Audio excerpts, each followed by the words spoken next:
Here he is, Curt Cignetti, head coach of the Indiana Hoosiers. Coach, thank you for joining us, man. How are you? Doing great, buddy. Trying to get a first down. Two's That's normal down and distance and second and long.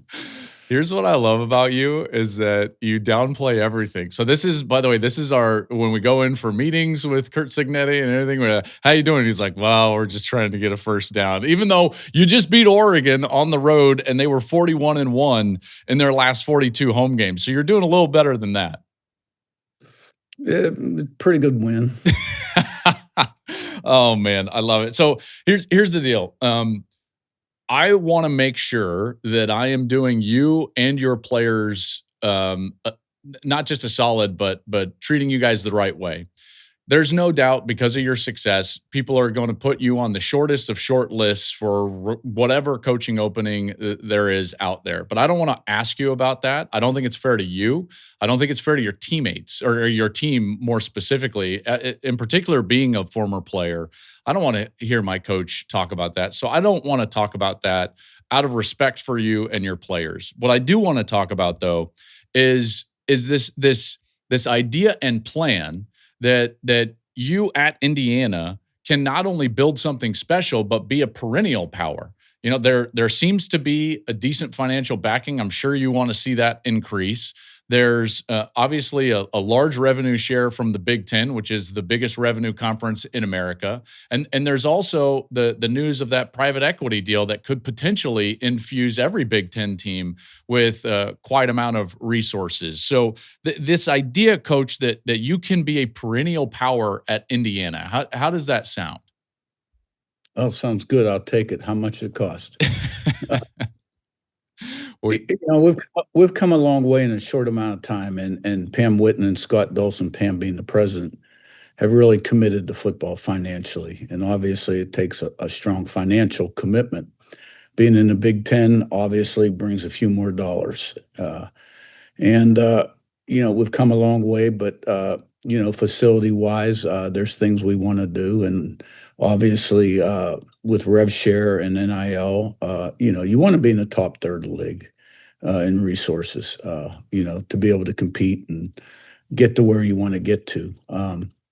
I don't think that far down the road in terms of perennial this or that. I'm more focused in on today and trying to get the most out of today, which is today, Michigan State, and trying to get a few first downs to maybe kick a field goal. All the oars are paddling in the same direction here, which is important.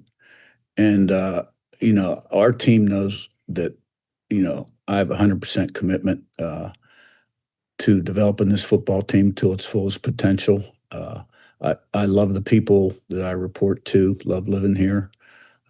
People in Bloomington have been great. The response in the state of Indiana has been terrific.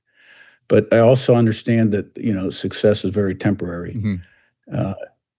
Like coming off a big win at Oregon, a great football team, extremely well coached, a lot of good players. And it was a great program win.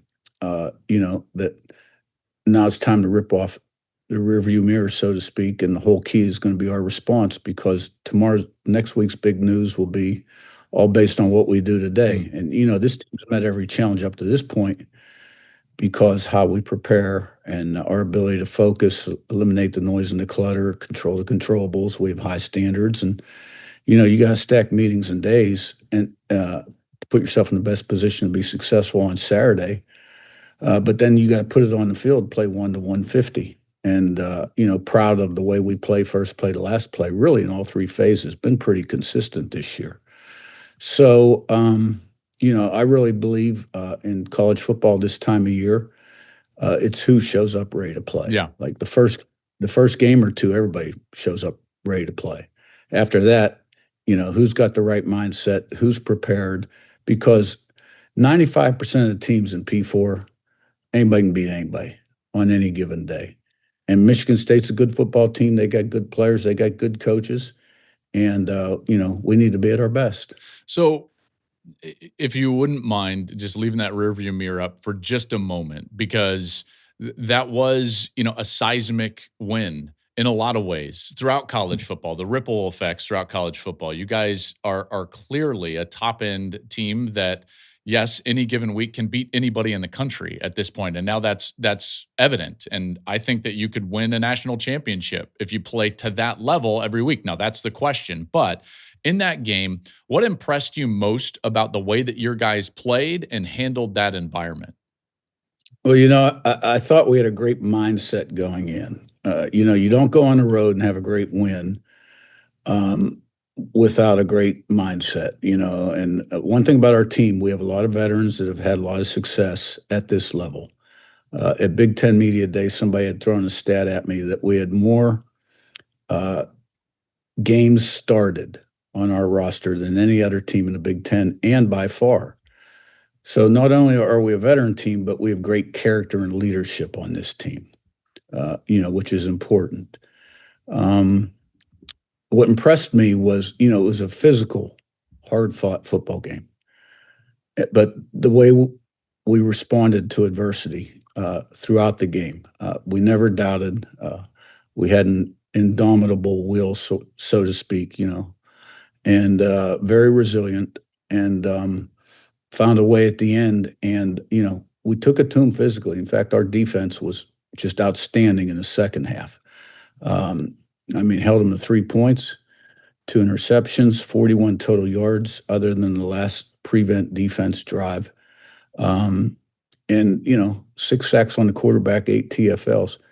Offensively, responded to every one of their scores, 2 9 plays, 75-yard touchdowns, and a great drive with 24 seconds going to half, kicked 58-yard field goal. And that's 2 weeks in a row we've done that now. And special teams were huge. So our team rose to the occasion. They never doubted. And, they played the first play, the last play, didn't look at the scoreboard, the circumstances of the game. And, they were happy. It was a big win for the program, obviously, on a national scale. But I was very confident going into the game. There's always a question about how you're really going to match up because they're extremely impressive on tape. And let's face it, against Ohio State, Notre Dame, we didn't do so hot. Mhm. Um, so, yeah, good day, pretty good day. There's here's I'm gonna throw myself under the bus because why do you think people and pundits, myself included, have been slow to come around on you guys this year after what you were able to do a year ago? Well, I think, last year we were kind of like the media darling until, the playoff rankings started to come out around week 9 or 10, whenever that was. And let's face it, I was kind of out there last year too, publicly. When I got the job here day one, there were a lot of things that kind of rubbed me the wrong way. The vibe I was getting, just a general reaction to football. And, I sort of had to be out there a little bit. And I made some comments, let's face it. It was a little bit out of character for me, but I thought that's what this program needed. Someone to kind of carry the flag, lead the charge, to create the vision, um, you know, not afraid of the big boys. I don't. I feel like we established ourselves last year, and this year can just sort of focus in on coaching football and the process of coaching football. So I think a lot of people um, were maybe a little down on us going into the year because of the way we played against Ohio State and Notre Dame. And let's face it, college athletics, college football has really changed a lot, in the last 5, 10, 15 years. And there's a division. There's no doubt about it in the media. And a lot of it's tied into whatever TV network is covering which conference. And then you're going to have sports writers that support those schools and are against the other schools. So there is definitely a great divide. Um, let's go into that process. You just mentioned it right there. You're now 17-2 at Indiana, since you came in and you were frustrated with how people viewed football. And yeah, I mean, you were out there, but by the way, that provided a tremendous amount of energy to your program. And I feel like a level of confidence for your players that their coach believed that they could go out and do it at the highest level. You've won everywhere you've been, famously. And everyone wonders then, like, well, what's the secret? And I have a feeling, for you, the answers that you've always given me is about the process. So what is the process that allows you to be this successful? Well, I mean, you got to have a blueprint and a plan, but it's all about people. You got to surround yourself with the right people on your staff and on the roster too. I'm big into recruiting high character guys. I think there's a lot of guys out there that can play winning football, and a big part of our job is development. What we do with them in the weight room off-season program, but also on the practice field and in the meetings. So we're highly structured and organized. We have really high standards and expectations, and there's accountability uh, throughout the entire program. How you do something is how you do everything. So, we want to be where our feet are and improve as much as we can every single day. And we really don't talk about championships and stuff like that. We talk more about what goes into being the best you can be. The commitment level, the discipline, the work ethic, the consistency and performance, the attention to detail, positive energy, things of that nature. And, the kids have bought into the program through the years. I've been very fortunate to have great consistency on my coaching Yeah. staff. My offensive coordinator and defensive coordinator, I hired as part-time coaches at the D2 level for about $8,000. And those guys have been with me, 11, 12 years. And Grant Kane, and that would be Bryant Haynes and Mike Shanahan.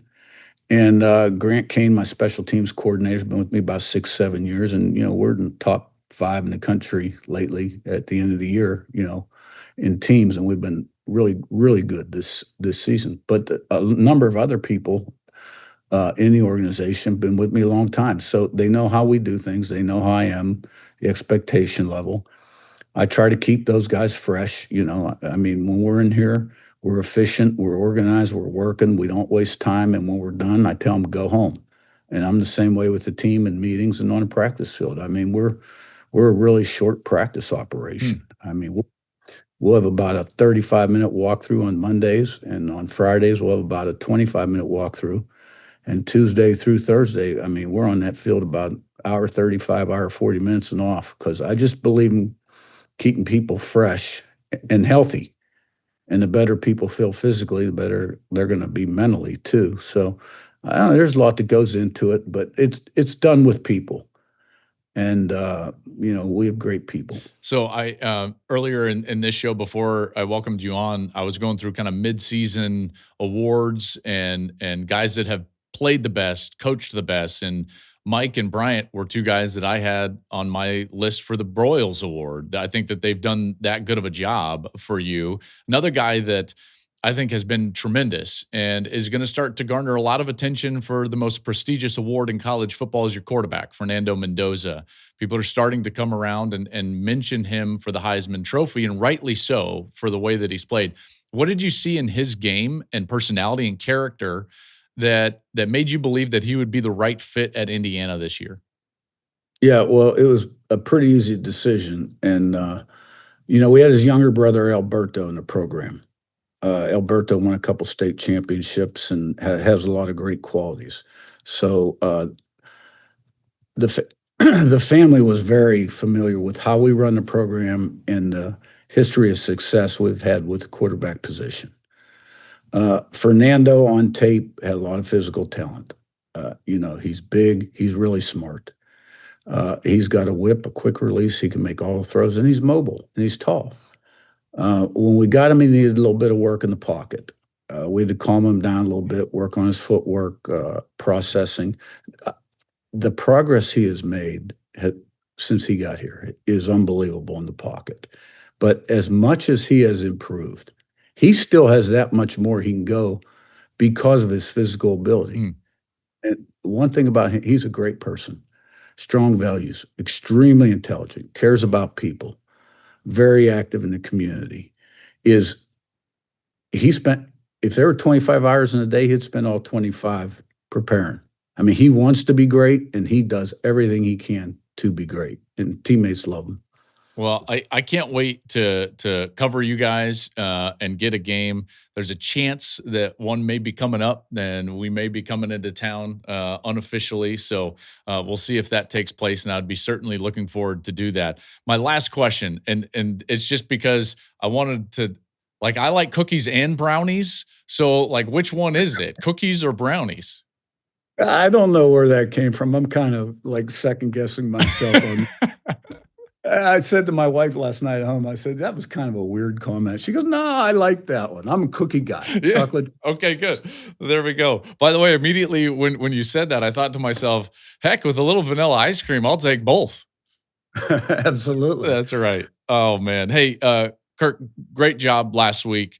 Obviously, the challenge is to continue to move forward and maintain that level of consistency and urgency and precision in the way that you play moving forward. And we all hope that that is the case moving forward. I can't tell you how much I appreciate you taking the time to join us today. And good luck this Saturday against Michigan State. Appreciate it, Joe. Have a great one. You got it. There he goes. Curt Cignetti of Indiana.